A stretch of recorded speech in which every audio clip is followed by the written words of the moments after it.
C'est l'histoire de comment un homme était en train de chercher, Dieu cherchait une épouse pour son fils. Chaque livre est différent de l'autre. J'essaye de vous donner les clés afin que vous puissiez comprendre par vous-même.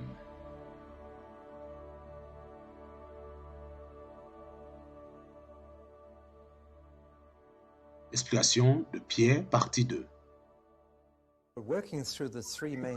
Pendant que nous sommes en train d'avancer dans ces trois thèmes dans le livre de Pierre, dans la dernière partie, nous avons vu le salut et nous devions avoir une fondation sur lorsque la pression arrive. Nous avons vu la souffrance, comment nous devions gérer, mais ce qui est surprenant dans cette lettre, c'est combien il insiste sur la soumission.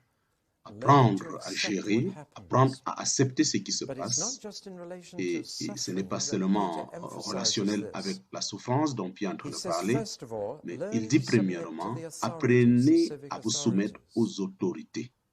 Vous êtes des citoyens, vous deviez être soumis. Honorez l'empereur, priez pour les rois, priez pour le gouvernement. Que ce soit national ou local, les chrétiens ont le devoir de pouvoir gérer. Nous devions le connaître exactement et payer nos taxes avec joie et reconnaissance. Parce que Jésus-Christ aussi, cela l'a amené à Bethléem lorsqu'il est né.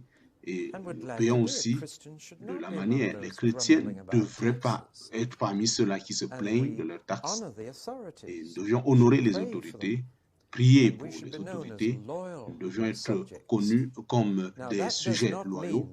Cela ne signifie pas que vous faites tout ce qu'on vous dit.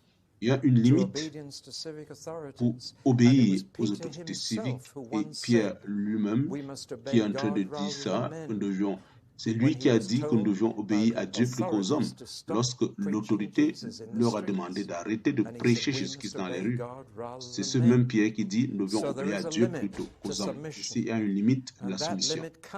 Et cette limite vient lorsque l'autorité nous dit de faire quelque chose d'immoral ou d'illégal contre la loi de Dieu. Ainsi, il y a des limites. Mais un chrétien doit être un sujet qui se soumet, qui ne doit pas être arrêté parce qu'il se rebelle, parce qu'il est agressif par rapport à ce que l'autorité dit. Vous voyez, c'est l'une des premières sources de la souffrance. Et une autre source, c'est les esclaves qui devraient se soumettre à leurs maîtres qui étaient des incroyants. Et ce n'était pas facile. Parce qu'un esclave était complètement la propriété de son maître. Il n'avait pas de dents pour lui, il n'avait pas de droits pour lui. Et la plupart de ses maîtres traitaient leurs esclaves de manière très dure. Surtout quand cet esclave devenait chrétien, le maître le traitait encore plus pire parce qu'il se dit il va avoir le cœur qu'il est de quelque chose. Ainsi, il dit, esclaves, soumettez-vous à vos maîtres. Ne bagarrez pas avec eux, ne devenez pas agressif avec vos maîtres. Et il dit, même les maîtres très durs, s'il y a quelqu'un d'autre qui croit à la soumission, lorsque la personne aussi vous traite bien. Il dit non, même si des maîtres très durs. Ainsi, troisième point, l'autre grande source de souffrance, c'est les femmes chrétiennes ou les maris qui ne sont pas encore convertis dans un couple. C'est une situation qui n'est pas facile. Et ceci donne vraiment beaucoup de maux de tête. C'est un sujet, il dit, femmes, soyez soumis même s'ils sont des incroyants. Ainsi, Pierre donnait beaucoup des conseils, comment on peut gagner les inconvertis à Christ. Et ceci est un contrat ce que nous essayons de faire. Lorsqu'une femme est convertie avant le mari, il y a deux choses qu'elle doit faire. Premièrement, elle prêche à son mari et deuxièmement, elle passe le temps à prier. Et prier, c'était vraiment la méthode adéquate. Pierre dit, néanmoins, si vous priez, mais vous deviez continuellement témoigner sans parole. Et si la plupart des femmes des chrétiens rentraient, il dit, tu aurais dû être l'église. Vraiment, ce pasteur a parlé de ta vie. Et la plupart des sœurs chrétiennes, après 3 mois, regrettent d'avoir prêché à leur mari. Il dit prêcher sans parler. Et la réponse que Pierre donne, c'est que vous devenez très attentif et de pouvoir être connecté à la parole et de vivre avec votre mari. Voilà quelque chose de simple. Devenez très attentif à le regarder, à l'apparence, et que vous puissiez, c'est très merveilleux, comment est-ce qu'on peut se conduire, mais comment aussi est-ce qu'on peut mener une vie agréable.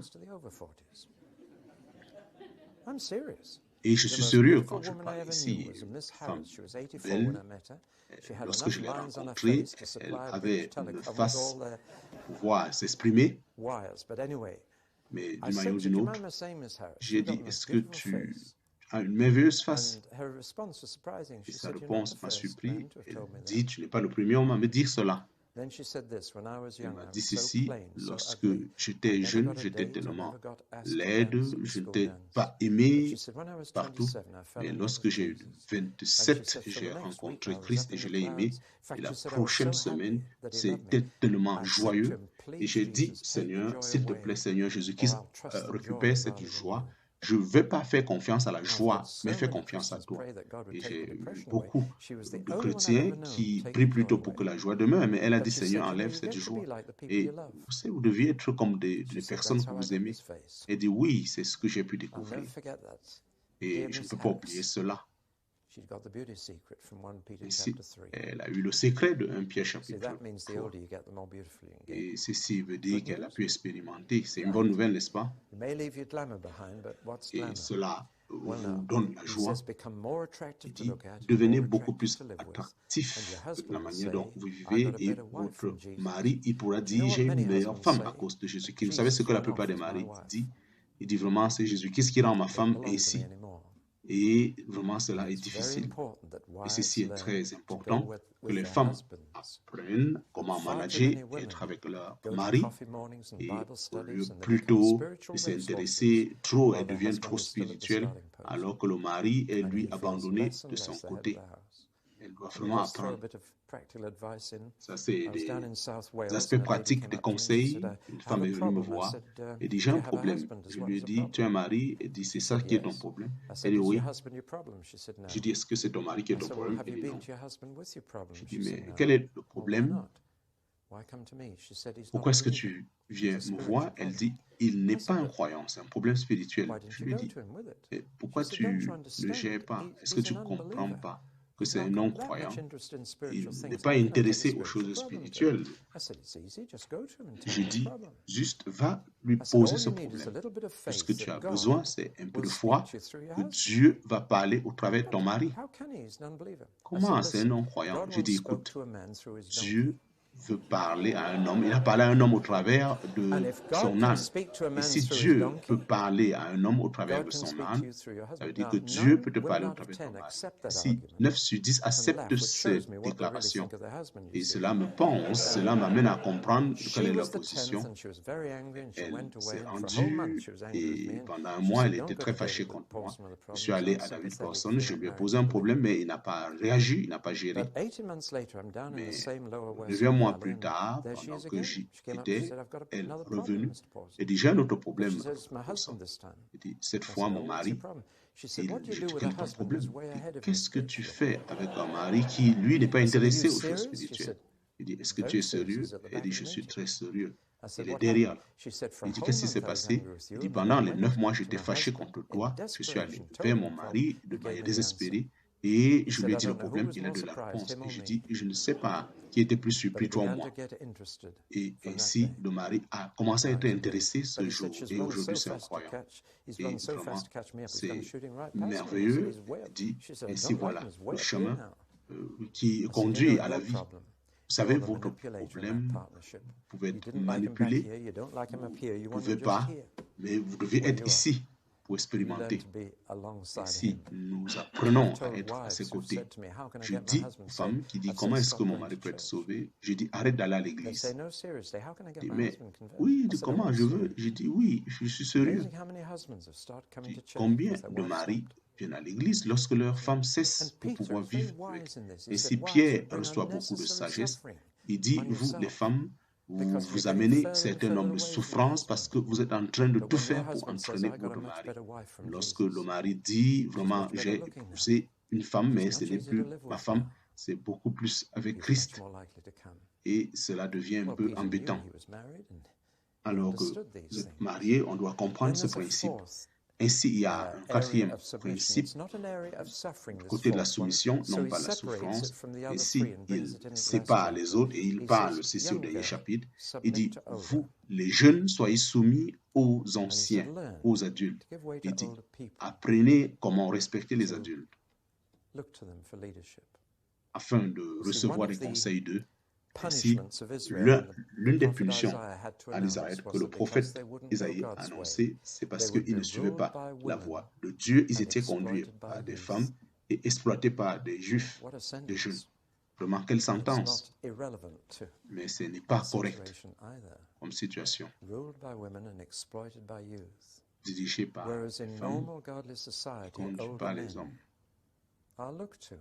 Ainsi, je le regarde. Et Pierre dit, vous les jeunes, respectez les aînés. Dans tout ceci, il n'est pas en train de dire soumettez-vous de manière aveugle, parce que la soumission aveugle, elle est problématique.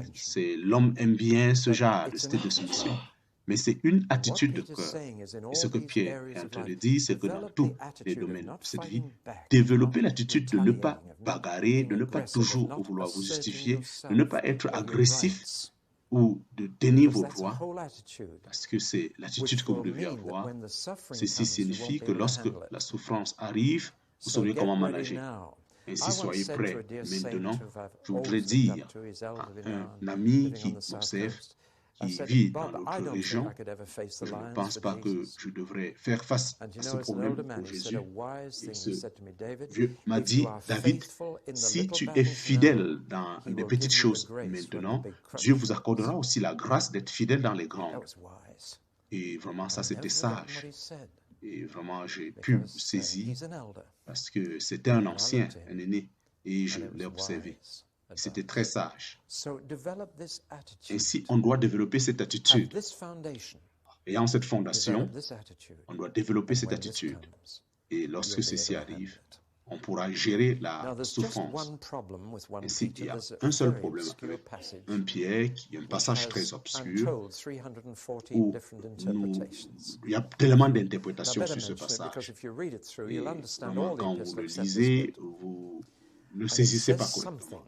Ce passage dit ceci, lorsque je lis vraiment, il parle de l'enfer, cette partie, il dit quelque chose, disant que Jésus-Christ étant mort et il était vivant dans l'esprit, et il est allé prêcher à ceux qui étaient dans les jours de Noé, et ainsi les versets par la suite disent, c'est pourquoi l'évangile a été prêché même à ceux qui étaient morts, et afin qu'eux aussi ils soient sauvés en esprit. Et j'ai peur que sur la base de ce passage, les libéraux prêchent, ils ont prêché leur doctrine qu'il y a une possibilité d'être évangélisé après la mort, alors qu'il n'y a aucune écriture. La Bible dit que la mort scelle toute chose. Après la mort, on ne peut plus décider, mais de manière apparente, Jésus-Christ a prêché et je me rends compte que le problème avec toutes ces interprétations, c'est que les gens essayent de pouvoir aller au-delà de ce qui est écrit. Parce que c'est très accurate, c'est très clair ce qui est écrit. C'est un enseignement général des Écritures que lorsque vous mourrez, c'est impossible encore de recevoir du salut. Et si vous prenez, j'aime toujours prendre les Écritures de manière très simple et le changer, ça donne autre chose. Et dans son sens simple, entre la mort et la résurrection de Jésus-Christ, Jésus-Christ était actif dans le sens spirituel et a communiqué avec les autres qui étaient aussi conscients et ils ont pu échanger. Mais vous n'allez jamais écouter ceci dans l'église parce que certains finissent et ils reprennent lundi. Mais on ne vous explique pas ce qui s'est passé samedi. durant sa mort. Mais nous disons que Jésus-Christ ne faisait rien pendant qu'il était mort. Il était juste inconscient, inactif dans la tombe. Mais il est dit que seul son corps était mort. Mais son esprit était toujours vivant et il est allé à cet endroit des ténèbres. Il était en train de prêcher. Je peux voir Pierre qui rencontre Jésus-Christ le premier dimanche. Nous savons que Pierre l'a rencontré. Nous ne savons pas où. Nous n'avons pas ce qu'ils ont dit, mais moi j'imagine, ça j'imagine. Jésus-Christ, Pierre dit, mais Jésus, est-ce que tu étais où là pendant ces 3 jours? Et Jésus-Christ dit, j'étais sur la terre, j'étais en enfer pour gérer un certain nombre de problèmes. Qu'est-ce que tu faisais? Mais tu faisais quoi en enfer pendant 3 jours, 3 nuits? Et vraiment, Jésus-Christ est mort et tous les points sont clairs là-dessus. Parce que Jésus-Christ est mort avant le sabbat. Ainsi, l'évangile de Jean dit que ce sabbat, c'était un grand sabbat. Ainsi, la Pâque commençait, et dans cette année 29, où Jésus-Christ, 33, où Jésus-Christ est mort, ainsi, il y avait une grande Pâque qui devrait se passer jeudi. C'était un sabbat. Et mercredi, ça devrait être une autre journée. Et ça, c'est ma théorie, mais cela concorde exactement. Peu importe ce qui est dit, mais il est mort, c'est ça qui est plus important. Mais il est dit qu'il fera 3 nuits et 3 jours. Donc, on ne peut pas essayer de gérer ça matin-soir. Mais si vous mourrez mercredi, 3 heures, et que vous ressuscitez un samedi à minuit, mais cela se fixe exactement. 6 heures le matin, c'était la première journée de la semaine. Et nous pensons toujours par rapport au calendrier romain et non pas au calendrier juif. Selon les juifs, c'était le premier jour de la semaine. Mais c'était juste une parenthèse. Mais si vous n'acceptez pas cette théorie, vous allez avoir des problèmes avec certaines dates du Nouveau Testament parce que tout ça ne se concorde pas. Et on devrait voir et comprendre ces histoires de contradiction. Mais qu'est-ce qu'il faisait pendant ces 3 jours? Jésus-Christ était en train de dire à Pierre, j'étais en train de prêcher. Et Pierre dit, à qui? Il dit, à tous ceux qui, à l'époque de Noé, ont été tués. Ceci signifie que ceux qui ont été, vous seriez toujours conscient, lorsque vous allez mourir, vous sauriez qui vous êtes. Et seul votre corps cesse de vivre. Ce n'est pas votre esprit qui meurt. Ainsi, la mort, c'est la séparation entre le corps et l'esprit. Mais plus tard, le corps et l'esprit vont être réunis à la résurrection.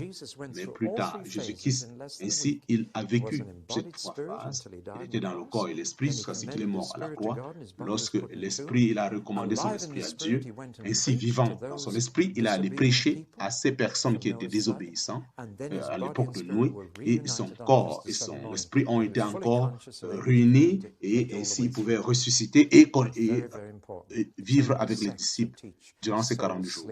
Et ceci, c'est très important. Entre ces faits de ces 2 corps, c'est une autre histoire.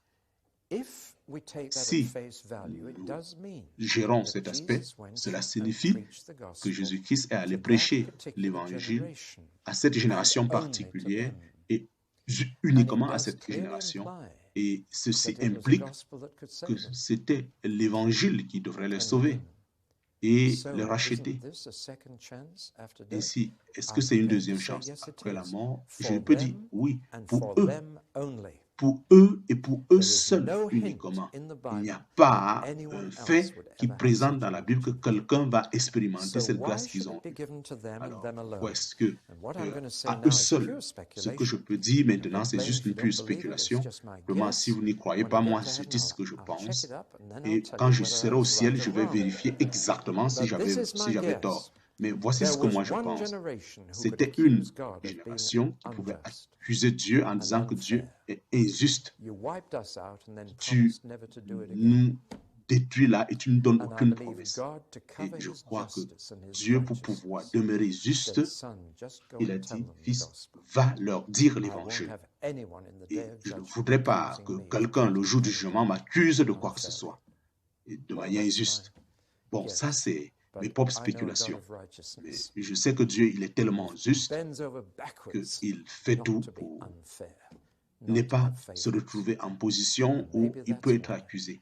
Bon, c'est peut-être pour ça que je crois que c'est mieux de pouvoir essayer de ne pas conduire les Écritures pour accepter nos points de vue, mais de l'accepter tel qu'il est et de faire la différence. Et je suis convaincu qu'il n'y a aucun moyen de donner l'opportunité à ceux qui meurent de recevoir encore l'Évangile. Et ainsi, nous devions avoir l'espoir que pendant que nous vivons, nous devions expérimenter. Et ainsi, ça c'est 1 Pierre.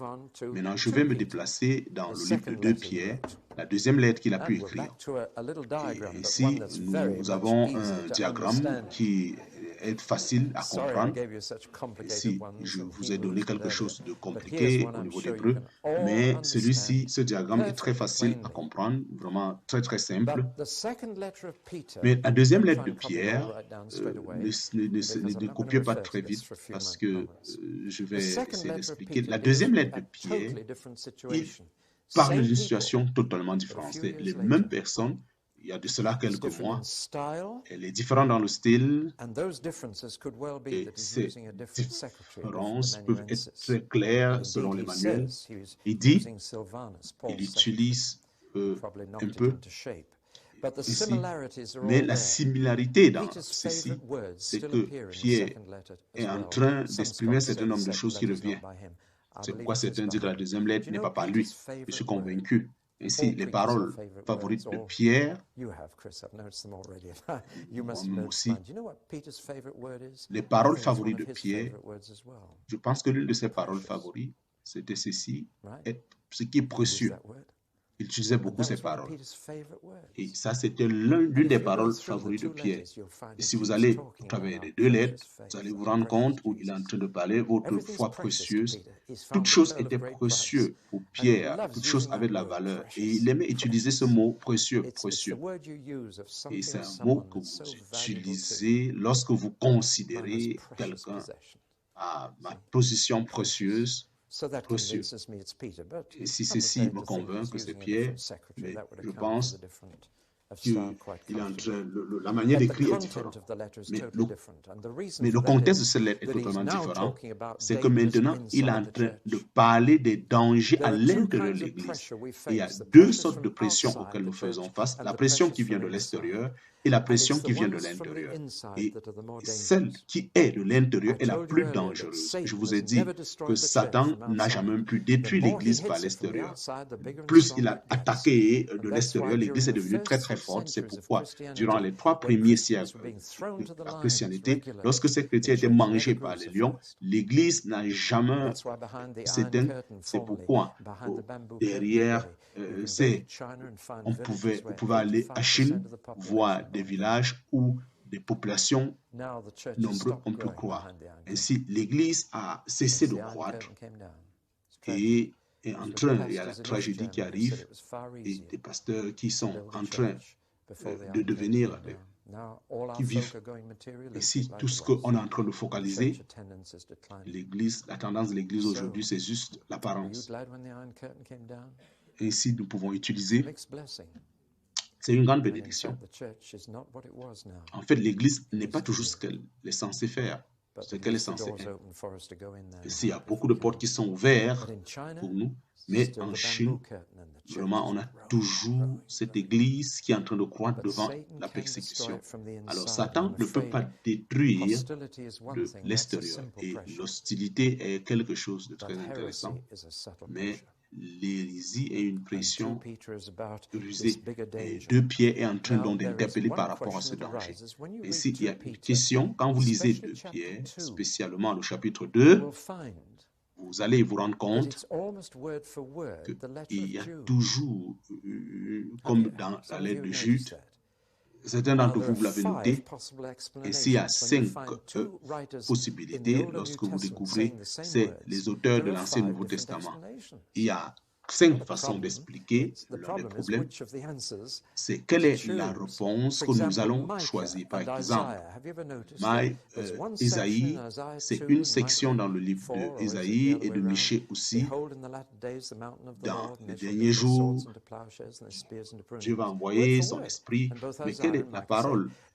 Isaïe et Michée, lorsque vous êtes face à ce phénomène dans les Écritures, il y a 5 possibilités. Première possibilité, Pierre, il a emprunté cela de Jude. Deuxième possibilité, Jude l'a emprunté de Pierre aussi. Troisième possibilité, Pierre et Jude certainement l'ont emprunté de quelque part. Point numéro 4, Pierre et Jude, ils sont rassemblés et ils ont accepté une solution. Point numéro 5, le Saint-Esprit leur a donné les mêmes mots pour exprimer. Donc, à vous de choisir. Donc, je ne veux pas croire à la dernière partie parce que le Saint-Esprit n'utilise pas les gens le plus souvent de cette façon. Nous devons penser que l'inspiration des Écritures et ainsi, de cette façon, le Saint-Esprit peut donner les mêmes paroles à deux types de personnes. Je pense que peut-être que Pierre et Jude ne se connaissaient même pas, puisque que l'un a eu de l'autre et que les deux, mais je pense qu'il y a une évidence d'une collaboration. Pierre était cette personne et Jude était aussi le frère, il était le frère de Jésus-Christ et c'est possible qu'ils se savaient tous les deux. Mais néanmoins, leur matériel dans le deuxième, parce que Jude est très court dans sa lettre, c'est presque la même chose que Pierre aussi est en train de dire. C'est le même problème que les deux rencontraient et je peux summariser en 4 points. Si vous écoutez mes enseignements sur Jude, Jude est une lettre très intéressante. Nous n'avons pas le temps d'y aller, mais il y avait 4 corruptions, 4 symptômes de cette maladie qui entra à l'Église pour détruire l'Église. Et les voici, première maladie, une corruption venant de l'enseignement, la manière de croire qui est en train de changer, et de manière particulière, avoir une vue sentimentale de la grâce de Dieu et avoir une vie du syncrétisme, la vie de Christ, c'est-à-dire avoir une vie syncrétique, dit que le Seigneur n'est pas le seul Seigneur qui en a d'autres, en comparant les régions. Bon, oui, il est la voix, mais il y a d'autres voix. Il n'est pas la seule unique voix. Donc, ce mot seul-là, il est offensif. Ici, la personne de Christ est en train d'être corrompue. Et ainsi, ils avaient une vue sentimentale envers Dieu. Dieu l'aime. Même si vous péchez, il n'y a pas de souci. Vous pouvez imaginer ce que cela peut causer, une corruption de cette façon de ce qu'on croit. Cela va automatiquement affecter votre comportement. Lorsque vous changez la foi chrétienne, vous introduisez directement l'immoralité. Et j'ai peur que l'immoralité était en train d'entrer à l'église quand Pierre et Jude écrit. Alors, peu importe comment vous vivez et que vous contentez que j'ai déjà mon ticket pour le ciel, mais c'est si vous êtes léger, et on peut se rendre compte aujourd'hui, c'est un peu comme ça que l'évangile est prêché, et ils prennent avantage de la miséricorde de Dieu pour vivre n'importe comment. Mais lorsque la conduite est corrompue, la prochaine chose qui va être corrompue, c'est le caractère. Et ça, c'est la description de cette réalité. Ainsi, les gens vont devenir plus animaux que humains. Parce qu'ils vont être conduits par leur instinct et ils vont devenir remplis de convoitise. Et leur caractère automatiquement va changer. Ils ne pourront plus être fermes, mais ils vont être entraînés par toutes sortes de vents. Et ils auront un caractère très léger. Et la quatrième chose qui a apporté cette corruption, c'est la conversation. L'Église était remplie de plaintes, de murmures, des gens se rebellaient contre leur leader, et toutes ces choses qui n'avaient pas de sens. Alors que 2 Pierre parle de ceci, cette corruption qui consiste à changer de manière de croire, ainsi une corruption mentale qui produit, on ne peut plus vivre comme il faut. Ainsi, lorsque le caractère est corrompu, cela vous empêche de vivre, d'avoir une mauvaise vie. Et enfin, lorsque la moralité est corrompue, on commence à pouvoir murmurer, se plaindre. Ainsi, tout ça est en train de dévaster l'Église. J'espère qu'on peut se rendre compte que c'est ce qui se passe dans la plupart des églises. Ainsi, 2 Pierre gère cette situation et leur souci, c'était de finir Donc, ce n'était pas la souffrance qui venait de l'extérieur, parce que cela pouvait, mais l'Église... Alors, voyons, 2 Pierre, il suit exemple le même modèle que 1 Pierre. Et vous allez vous rendre compte, il insiste, puisque c'est le même auteur. Il y a la section sur le salut, il y a une section sur les dangers, et en fait, il présente les implications pour que nous soyons prêts. Et ce diagramme explique comment 1 Pierre, la section de notre salut qui se passe dans 1 Pierre, c'est une image très simple. Et là, nous avons un peu comme la maison de la foi qui est bâtie sur la fondation de la foi. Et il y a des étapes de la foi jusqu'à l'entrée de la porte que vous ne pouvez pas trouver dans 2 Pierre, mais dans 1 Pierre, vous le trouvez. Première étape, la repentance. Deuxième, soyez baptisé. Troisième, recevez le Saint-Esprit. Aucune étape. Et tous ces 3 sont des étapes de la foi. Et vous avez dans mon livre, La vie normale chrétienne.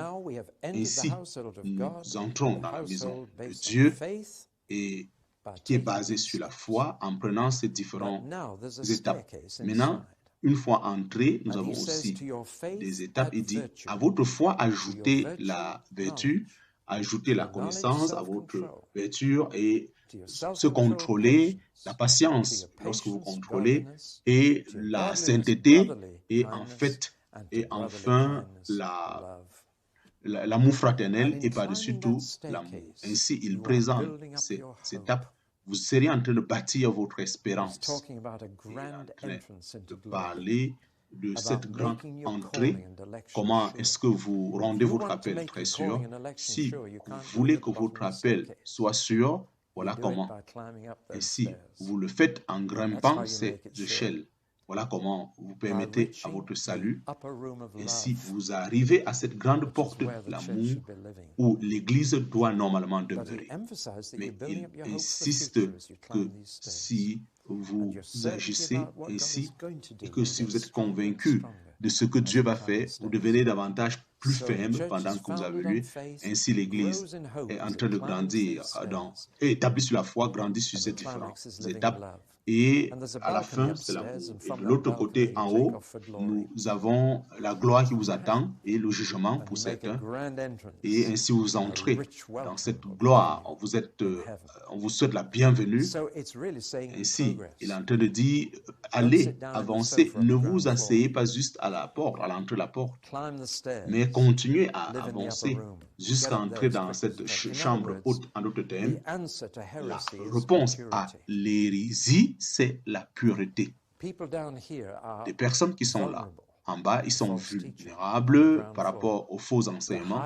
Mais plus vous évoluez, plus vous entrez dans ce monde. L'amour, plus vous n'êtes plus vulnérable à ces faux enseignements. Mais si vous écoutez les faux enseignements, vous seriez étonné de vous retrouver à l'autre porte et chuter en enfer. Et il nous interpelle en donnant des paroles sévères. Ça aurait été mieux pour vous de ne jamais connaître cette voie de la justice. Ça serait mieux pour vous de ne jamais même entrer que de retomber. Et vraiment, il a des remarques très, très sévères parlant d'un chien qui rentre à ses vomissures. Vous voyez le chien faire cela?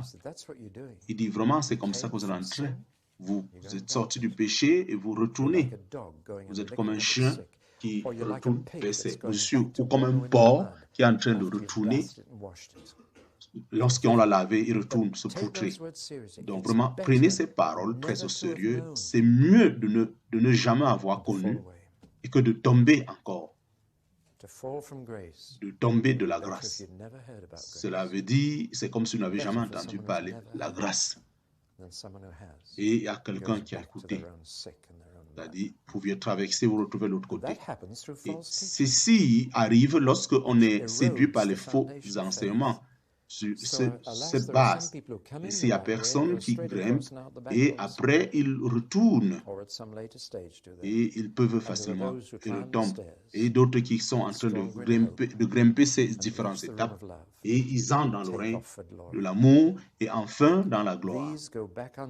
Ainsi, ces deux parlent du jugement. Il y a de la gloire, de l'autre côté, et ceux qui n'ont pas pu rencontrer cet amour de ce jugement. Vraiment, n'est-ce pas un message merveilleux? Et le dernier chapitre dans 2 Pierre, il présente cette notion de l'espoir. L'une des pressions à l'intérieur de l'Église, c'est des personnes qui disent ils sont juste en train de parler de la deuxième venue de Christ. Jésus-Christ va venir, mais il est où depuis là? Et ainsi, depuis le premier century, les gens disaient, le premier siècle, les gens disaient Jésus est où? Et combien les gens peuvent le dire? Ça fait 2000 ans et il n'est pas retourné. Et vraiment, lorsque les gens sont en train de se moquer, ça devient très difficile. Mais Pierre, dans le deuxième chapitre, il dit, ceux qui se moquent, il dit, où est la promesse? Toutes choses sont toujours comme ça a été depuis le départ, rien n'a changé. Rappelez, les gens sont en train de dire, ça fait 2000 ans que les chrétiens sont là, mais rien n'est mieux, les choses deviennent plutôt plus pires. Oh, nous continuons à avoir cet espoir. Et notre espoir, c'est qu'un jour, tout cet univers va brûler. Et il y aura un autre holocauste. Et ce n'est pas ce moment, ça ne serait pas de l'eau, ça serait par le feu. Et je peux imaginer qu'il n'y aura pas une guerre nucléaire, que Dieu va juste relâcher toutes les énergies. Lui, il a rassemblé les énergies et tout ce qu'il a fait, c'est juste de relâcher ces énergies et toute chose va s'enflammer.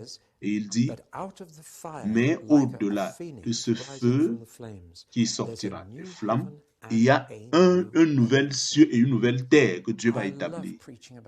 J'aime prêcher sur cette nouvelle terre. Vraiment, c'est une vérité, c'est dans la Bible. Et j'ai peur que les chrétiens veulent seulement écouter aller au ciel. Il y a une nouvelle terre qui arrive. Et nous devions le voir quand nous entrons dans la Révélation. Cette terre sera le centre, cette nouvelle terre sera le centre du futur. Une nouvelle terre, une nouvelle planète. Nous devions savoir que le monde panique lorsque nous parlons, la pollution, ceci. Mais ils paniquent parce qu'ils se disent que c'est la seule planète. Mais nous savons mieux que cela. Nous sommes en train d'attendre une nouvelle terre, et cieux, et il y a quelque chose dans cette nouvelle terre, cette nouvelle cieux, qui serait très différent de cette planète dans laquelle nous vivons. Et c'est ceci. Ça serait une nouvelle cieux et une nouvelle terre où seule la justice régnera. Il n'y aura pas de crime, de guerre, rien de sale, tout serait pur. Alors, si vous croyez exactement à ce que Pierre a dit, vous n'allez pas écouter à tous ces gens. Mais quel type de personnes, si nous connaissons toutes ces choses vont arriver et qu'un nouveau monde arrive, ainsi aucun péché ne serait permis. Et la réponse est simple. Nous allons vivre une vie de sanctification et nous n'allons plus hésiter. Et ainsi, c'est toute la défense que Paul pouvait présenter à cette église qui recevait des faux enseignements. Vous devez avoir vos yeux fixés sur ce nouveau monde, ce monde où la justice régnera. Et vous deviez tenir, vivez de manière correcte. Parce que si vous ne le savez pas, si vous êtes ignorant, vous risquez de ne pas faire partie. Ainsi, avancez.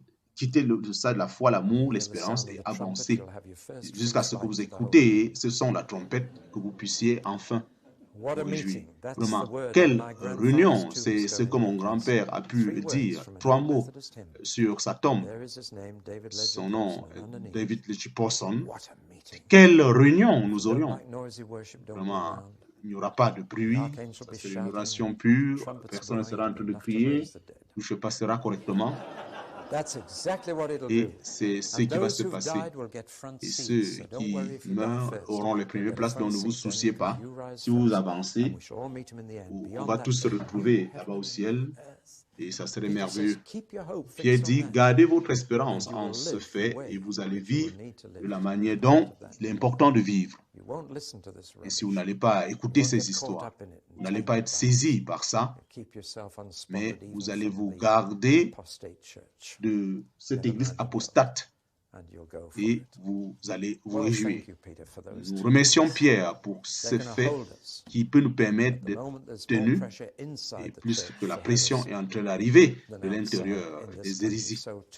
Ceci de Pierre est très clair. Il viendra un jour où